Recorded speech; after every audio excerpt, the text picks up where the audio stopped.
दर 2 ते 3 वर्षांनी आपल्या जमिनीच्या मातीचं परीक्षण करणं आवश्यक आहे. दरवर्षी जरी नाही केलं, शक्यतो दरवर्षी जर म्हणजे जे प्रगतिशील शेतकरी आहेत की जे करत असतात, जे शेतीमध्ये नवनवीन प्रयोग करत असतात, त्यांनी निश्चितच आपण यावर्षी केलेल्या प्रयोगाचा काय परिणाम आपण घरचे बियाणं सुद्धा वापरू शकतो पेरणीसाठी. पण तत्पूर्वी आपल्याला त्याच्यासाठी सोयाबीन बियाण्याची उगवण क्षमता तपासूनच ते बियाणं पेरायला आपण घेतलं पाहिजे व योग्य सीड रेट आपण राखला पाहिजे. तर बियाणं खरेदी आपल्याला सोयाबीन बियाणाचं प्रात्यक्षिक घेत असताना आपल्याला सुरुवातीला एक 6 गोणपाटाचे तुकडे घ्यावे लागतील. तर 6 तुकडे घेतल्याच्या नंतर ते स्वच्छ धुणं आवश्यक आहे. ते आधीच वापरलेले नसावेत, ह्याची एक आपल्याला काळजी घ्यावी लागणार. माझं नाव घनश्याम चंद्रसेन बिक्कट, सहाय्यक कृषी अधिकारी, तालुका केज, जिल्हा बीड. मी आपणास बीज प्रक्रियेविषयी थोडक्यात माहिती सांगणार आहे. बीज प्रक्रिया म्हणजे पेरणीपूर्वी बियाण्यास केली जाणारी अत्यंत महत्त्वाची प्रक्रिया आहे. बीज प्रक्रिया कायसाठी करतात तर बियाण्यास जमिनीतून आणि बियाण्यातून जे रोग येतात त्या रोगाला प्रतिबंध करण्यासाठी बीज प्रक्रिया केली जाते.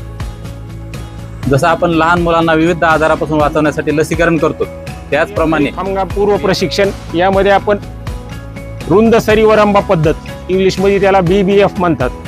BBF म्हणजे रुंद सरी वरंबा पद्धत, ब्रॉड बेड फरो. तर हा आपल्याकडे BBF आहे. तर ह्या महत्वाचं 2014-15 मध्ये आपल्या डिपार्टमेंटनं 3000 मध्ये BBF दिलते, बऱ्यापैकी माहिती असेल 3000 मध्ये. पण मी नरेंद्र जोशी, विषय विशेषज्ञ उद्यान विद्या, कृषी विज्ञान केंद्र अंबाजोगाई. आज आपण या ठिकाणी टेंड्रम थेरी या संकल्पनेच्या विषयी आणि त्यामध्ये तयार केल्या जाणाऱ्या वेगवेगळ्या बाबींविषयी आपण माहिती घेत आहोत. मूलतः या टेंड्रम थेरीचा जो विषय सुरुवात झाला तो नैसर्गिक शेतीच्या अनुषंगानं सुरुवात झालेला आहे. आणि नैसर्गिक शेतीमधले जे मूलभूत घटक आणि मूलभूत ज्या गोष्टी आहेत, द्रावणामध्ये सल्फेट स्वरूपाचे सगळे रासायनिक खत वापरलेले आहेत आणि त्याच्यातून मायक्रो न्यूट्रन सगळी पूर्तता होती. फक्त हा सेंद्रियमध्ये नाही चालणार, शाश्वतमध्ये हे घेता येईल. आणि याच्याऐवजी जर सेंद्रिय शेती करायची आहे किंवा नैसर्गिक शेतीमध्ये आहे तर मायक्रो न्यूट्रनची उपलब्धता करत असताना DF1 याच्याऐवजी सप्तधान्याची स्लरी याच्यात वापर करतो आपण.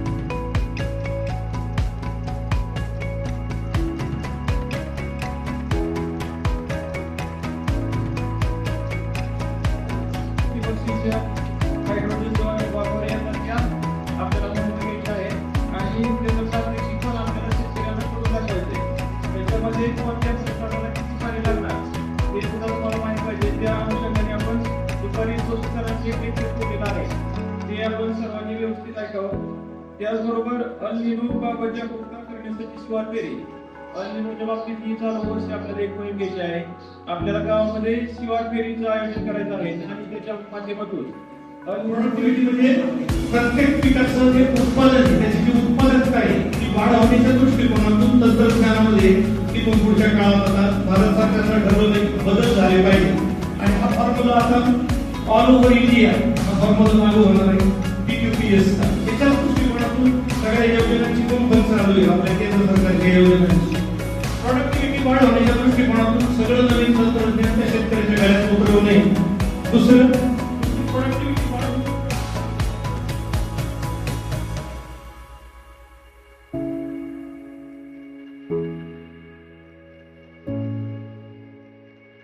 सरी तुम्ही त्या ठिकाणी घेऊन या आणि अशा पद्धतीची सरी तुम्ही त्या शेतामध्ये घेऊन जाऊन प्रत्यक्ष त्या शेतकऱ्यांना जे आहे ते 3.5 फूट किंवा 4 फूट जे आहे ते वरंबे, सरी वरंबे कशा पद्धतीने तयार करायचे आणि ते करत असताना मातीची शीक त्या ठिकाणी लागू नये म्हणून त्याला देशी जुगाड कशा पद्धतीने करायचंय ती माहिती आपल्याला त्या ठिकाणी द्यायची आहे. दुसरा विषय हे झाल्याच्या नंतर दुसऱ्या नंबरचं जे काही बेडवर टोकन पद्धतीने लागवड जे आहे हे त्याच दिवशी तुम्ही त्या ठिकाणी प्रशिक्षण जे आहे ते हे घेऊ शकता. त्यासाठी ही जी काही मशीन आहे इव्हन आपल्या कृषी विभागाकडून अनुदानित स्वरूपात अशा प्रकारच्या मशीन सुद्धा तुम्ही शेतकऱ्यांना दिलेल्या आहात. तर त्या शेतकऱ्यांना तुम्ही बोलून अशा पद्धतीची मशीन घेऊन येऊन त्यामध्ये जे आहे ते त्याच बेडवर जे आहे ते सोयाबीन असेल किंवा जे काही आपल्या त्या भागामधला क्रॉपिंग पॅटर्न आहे तर त्या खरी पद्धतीची जबाबदारी आपली आहे. यासाठी आपल्याला शास्त्रज्ञ श्री पंके सरांनी मार्गदर्शन केलं, त्याबद्दल मी विभागाच्या वतीने त्यांचा आभार व्यक्त करतो.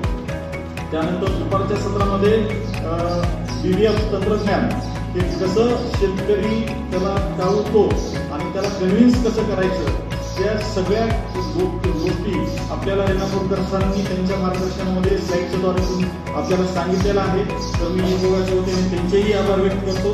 त्यानंतर